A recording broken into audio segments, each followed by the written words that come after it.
ഫോണുകളിൽ നോക്കിയിരിക്കുന്നത് സമയം കൊല്ലാൻ മാത്രമാണ് എന്നതിൽ നിന്നും വിനോദത്തിനൊപ്പം നിത്യചെലവ് കൂടി നടക്കുന്ന രീതിയിലേക്ക് കാര്യങ്ങൾ മാറി മറിഞ്ഞതോടുകൂടി പലരും ഫോണിനെ ഒരു പ്രധാന വരുമാന മാർഗമായി കാണാൻ തുടങ്ങിയിട്ടുണ്ട്.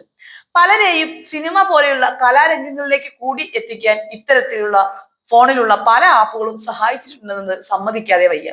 മുൻപ് ആളുകൾക്കിടയിൽ, പ്രത്യേകിച്ച് യുവാക്കൾക്കിടയിൽ താരമായിരുന്ന ടിക്ടോക്ക് തിരിച്ചു വരുന്നു എന്ന വാർത്തകളാണ് ഇപ്പോൾ സമൂഹ മാധ്യമങ്ങളിലൂടെ പ്രചരിച്ചുകൊണ്ടിരിക്കുന്നത്. 5 വർഷം മുൻപ് നിരോധിച്ച ചൈനീസ് ആപ്പുകളിൽ പലതും ഇന്ത്യയിലേക്ക് തിരിച്ചെത്താൻ ഒരുങ്ങുന്നതായാണ് റിപ്പോർട്ട്. സുരക്ഷാ അപകടങ്ങളും ഡാറ്റ സ്വകാര്യതയെ കുറിച്ചുള്ള ആശങ്കകളും ചൂണ്ടിക്കാട്ടി 2020-ലാണ് ഇന്ത്യ 267 ചൈനീസ് ആപ്പുകൾ നിരോധിച്ചത്. ഗാൽവാൻ താഴ്വരയിലെ സംഘർഷത്തെ തുടർന്ന് ഇന്ത്യയും ചൈനയും തമ്മിലുള്ള ബന്ധം വഷളായതിന് പിന്നാലെയായിരുന്നു ഈ നീക്കം. എന്നാൽ ഈ ആപ്പുകളിൽ പലതും വ്യത്യസ്ത പേരുകളിൽ ഇന്ത്യയിലെ ഗൂഗിൾ പ്ലേ സ്റ്റോറിലും ആപ്പിളിന്റെ ആപ്പ് സ്റ്റോറിലും തിരിച്ചെത്തിയിരുന്നു. മുമ്പ് നിരോധിച്ച 36 ആപ്പുകളെല്ലാം ഇപ്പോൾ ഗൂഗിൾ പ്ലേ സ്റ്റോറിലും ആപ്പിളിന്റെ ആപ്പ് സ്റ്റോറിലും ലഭ്യമാണ്. ഇവയിൽ ചിലത് അവയുടെ യഥാർത്ഥ ഐഡന്റിറ്റി നിലനിർത്തിയിട്ടുണ്ട്. മറ്റു ചിലത് ബ്രാൻഡിംഗ്, ലോഗോ, ഉടമസ്ഥാവകാശ എന്നിവയിൽ ചെറിയ മാറ്റങ്ങൾക്ക് വിധേയമായിട്ടുണ്ട്.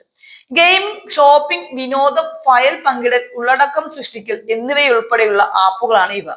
ഫയൽ പങ്കിടൽ ആപ്പായ എക്സെൻഡർ, സ്ട്രീമിംഗ് പ്ലാറ്റ്ഫോമുകളായ Mango TV, Youku, shopping app Taobao, dating app Tantan എന്നിവയാണ് തിരിച്ചെത്തുന്നത്.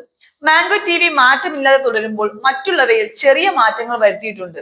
ഈ ആപ്പുകളിൽ ചിലത് അവരുടെ യഥാർത്ഥ ചൈനീസ് ഡെവലപ്പർമാർ തന്നെയാണ് പ്രവർത്തിപ്പിക്കുന്നത്. പ്രശസ്ത ഫാഷൻ റീറ്റെയിലറായ ഷെയ്ൻ, റിലയൻസുമായുള്ള ലൈസൻസിംഗ് ഡീൽ വഴിയാണ് തിരിച്ചുവരവ് നടത്തിയിരിക്കുന്നത്. ഷെയ്നുമായി ബന്ധപ്പെട്ട എല്ലാ ഉപഭോക്തൃ ഡാറ്റയും ഇന്ത്യക്കുള്ളിൽ തന്നെ സംഭരിക്കപ്പെടുമെന്ന് കേന്ദ്ര സർക്കാർ സ്ഥിരീകരിച്ചിട്ടുണ്ട്. അതേസമയം നിരോധനങ്ങൾ ഉണ്ടായിരുന്നിട്ടും പല ആപ്പുകളുടെയും ക്ലോൺ പതിപ്പുകൾ പ്രചരിക്കുന്നത് തുടരുന്നുണ്ട്.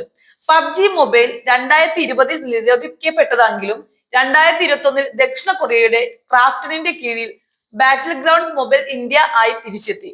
എന്നാൽ ഈ പതിപ്പിന് 2022-ൽ വീണ്ടും നിരോധനം നേരിടേണ്ടി വന്നു. സമ്പൂർണ്ണ നിരോധനം നടപ്പാക്കുന്നതിന് എത്ര ബുദ്ധിമുട്ടാണെന്ന് ഈ ആപ്പുകളുടെ സാന്നിധ്യം എടുത്തു കാണിക്കുന്നു. അതേസമയം ഇന്ത്യയിലെ ഏറ്റവും ജനപ്രിയ ആപ്പുകളിൽ ഒന്നായ ടിക്ടോക്ക് തിരിച്ചു വരുമോ എന്നതിൽ വ്യക്തതയില്ല. ഹ്രസ്വ വീഡിയോ പ്ലാറ്റ്ഫോമായ ടിക്ടോക്കിന് ഇന്ത്യയിൽ വളരെ പെട്ടെന്ന് തന്നെ പ്രിയം പിടിച്ചു പറ്റാനായിരുന്നു. ടിക്ടോക്ക് നിരോധനത്തിന് ശേഷം സമാനമായ ജോഷ്, മോജോ എന്നീ ആപ്പുകൾക്ക് വലിയ ജനപ്രീതി നേടാനായിരുന്നു. ഇതിന് പിന്നാലെ ഇൻസ്റ്റഗ്രാം റീൽ, യൂട്യൂബ് ഷോർട്സ് എന്നിവയും ആളുകൾ ഏറ്റെടുത്തു.